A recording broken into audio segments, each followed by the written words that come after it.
It was almost the end. The land was consumed with war and savagery. A technomancy was afire with rebellion. The houses of the undead tore at each other in civil strife. Orc hordes poured across their borders, destroying as they went, and no corner of the land was untouched by this chaos. But there were prophecies foretold, and the Solanavi remembered them and watched for their signs. When the end approached, they gathered a specific group of Oathsworn to struggle against that destiny. Tal Windstrider, a paladin noble and true to his oath. Janos Freeborn, a marksman only recently unchained. Kitana of Ulrich, last assassin of a house destroyed. The Amazon huntress Chela, warrior and priestess. And Saris, an elemental mage and draconum, shunned by his people. Bound together by oath, they survived events that few could ever imagine. Their story is legend.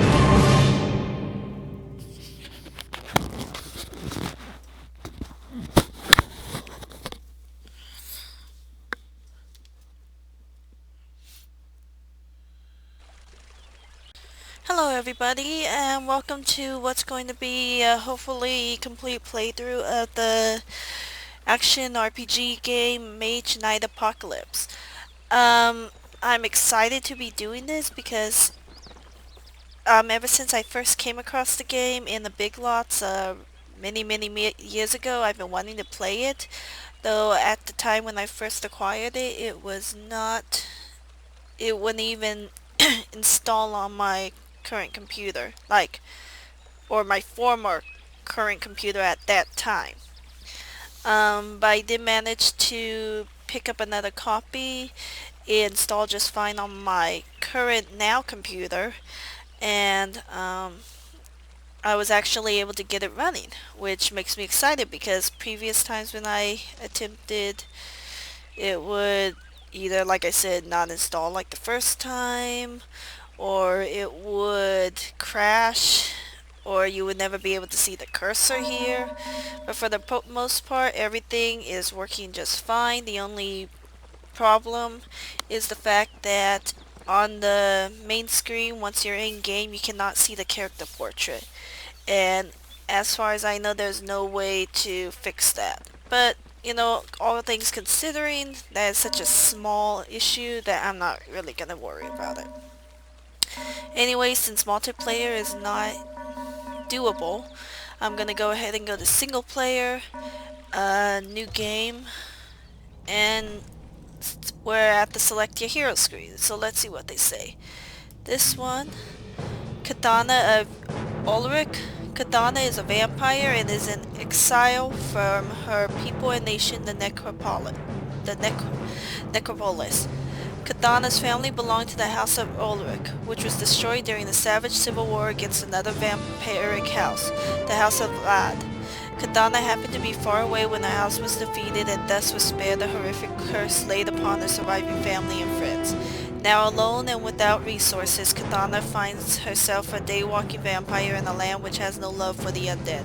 However, her training as an assassin and necromancer has made her a useful mercenary to many. Eventually, she came to the attention of the Navi, who sometimes contract her services in return for information that might someday lead to lifting the curse that afflicts the House of Ulrich. Skill trees, necromancy. The necromantic vampires are the summoners of the undead, creating horrifying zombies to do their bidding, as well as wielding powers of death, disease, and plague. Assassin. The assassin's path hones the ability to silently stalk opponents and hit them in critical weak spots, resist pain and damage, and become a veritable demon of steel in melee combat. Embracing the vampiric. Embracing the bloodlust allows you to abilities such as renewing your health with the blood of others, charming with the gaze, assuming the form of a bat, and seeing into the netherworld. Not bad. Interesting, but honestly doesn't really sound that interesting to me, so I doubt I'll do her, at least for this playthrough. Let's see, Saris. Saris was hatched on a moonless night 100 years ago, the only survivor of a clutch of 6 thin-shelled eggs. By tradition, the lack of moonlight at birth and the brother of 5 unhatched siblings marked the coming of a watcher, a person fated to be present at pivotal events in history, but typically powerless to change them. His brush with death at birth had left his wings thin and useless for flying, and no master would teach a whelp when such pivotal events of a people might occur around him at any time. Shunned by his own people, Cyrus spent the time in the archives, alone and friendless. Eventually, he turned to the ways of the arcane and began learning elemental magic. Now he is both watcher and mage, traveling the land seeking out the events he is fated to witness, striving to save what he can from the swirling winds of history, and remembering that which could not be saved. So, his skill tree seemed to revolve around basic classes of magic. Earth. Earth magic is centered around the forces of gravity, magnetism, and big sharp rocks. A defense-oriented element, Earth spells have great crowd control abilities in addition to packing quite a punch. Fire. Fire magic unleashes the ultimate destructive power of elemental fire. Consume your enemies in flame as you burn a path of devastation towards victory.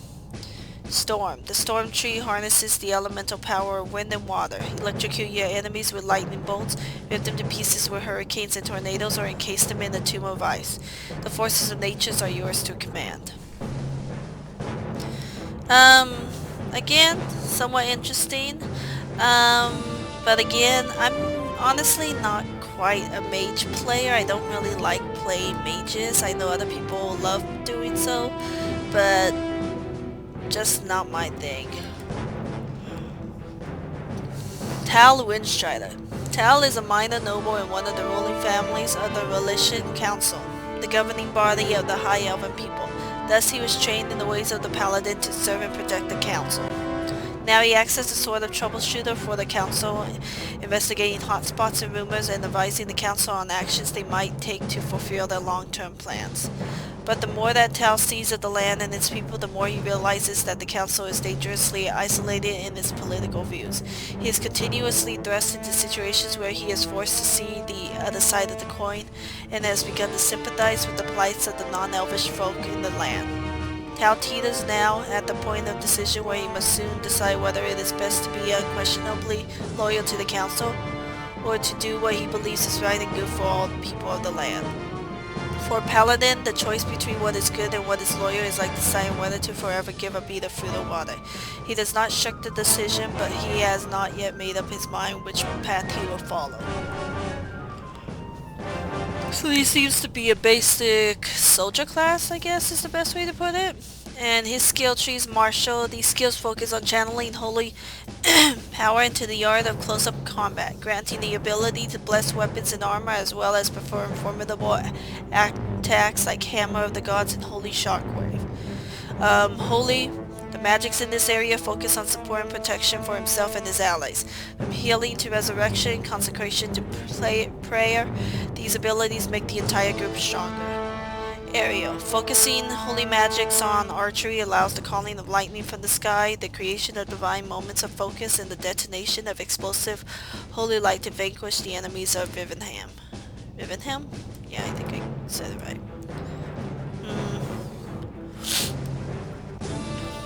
Huntress Chella. The Amazons are composed of many warring tribes and have several queens vying for power, yet they generally agree on most major issues, allowing them to operate as a single nation if need be.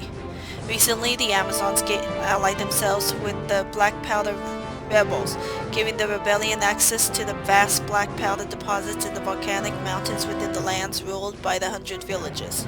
Like most Amazons of the 100 Villages, Chella has been trained in the fighting arts and has fought alongside her sisters in dozens of battles against many foes across the land. Additionally, as an Amazonian huntress, Chella has spiritual ties to the totemic gods and their animal representatives, and she uses these ties to bolster her martial skills. Bear stance. The way of the bear is the way of strength. The Amazon embraces the power of the bear spirit to become a bastion of brute force in melee combat, tearing asunder all those who oppose her. Jaguar stance. The path of the jaguar is one of swiftness and grace. The jaguar Amazon is ever vigilant, predicting the opponent's strike, and then swiftly moving out of the way, letting her enemy's efforts be wasted while she counterattacks with lethal grace. Eagle stance. The flight of the eagle is the way of the bow and arrow. Specializing in ranged death, the Amazon carries her bow with her at all times, ready to let loose with the flight of arrows at a moment's notice. Out of all of them, I think chances are I'll go with her, mainly because the next character is one I've actually already had a game started with, so I don't really want to play through it as yet another Doring character. But still, I'll go ahead and I'll read his backstory. Janos Freeborn. For many generations, the dwarves of Silverholt were kept as slaves in the Atlantean Mage stone mines. One family kept its pride even in captivity and named itself Freeborn to remind themselves that even with their legs shackled and chains, their spirit would always be free, waiting for the moment those chains were broken. And then the day came when the Black Powder Rebellion arrived and shattered those bonds. The dwarves eagerly joined the fight against their Atlantean oppressors and in the process liberated a section of the nearby mountain range to call their new homeland. Believing in the cause of freedom and declaring himself a champion against oppression, Janos Freeborn has become one of the fiercest warriors in the Black Powder Rebellion, doing whatever it takes to get the job done. Believing less in words and more in deeds and honor, Freeborn has earned friends and allies throughout the land, staying fiercely loyal to those that first earned his trust and respect. Skill trees. Physical. This martial training focuses on melee weaponry and shields as well as enhancing the natural dwarven resistance to magic and corruption. Guns. This path focuses on ranged weapons that utilize black powder, even altering the rounds used by rifles and pistols to create blinding flashes, intentional ricochets, and explosions at range. Explosives. This path focuses on grenades and other explosives, even allowing those bombs to be imbued with magical elements gained from mage stone dust. So yeah, when I first was running through before I decided to do a playthrough, I was thinking, you know what, I've never played a dwarf before, and he seemed interesting. His path seemed interesting. The whole thing with, well, pretty much what looks to be like an axe and other physical weapons plus guns. But like I said, I think I'll go with Chella. Huntress Chella. So, I will be going with her.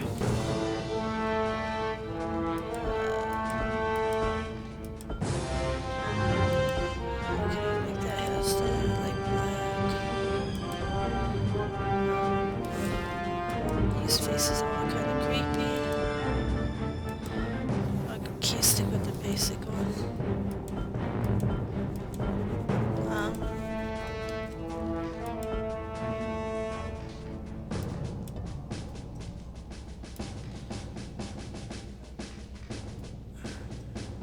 Yeah, I guess I'll go with it. Green eyes. I think those are gold eyes. But the green ones, I like how they stand out. And the violet. And black.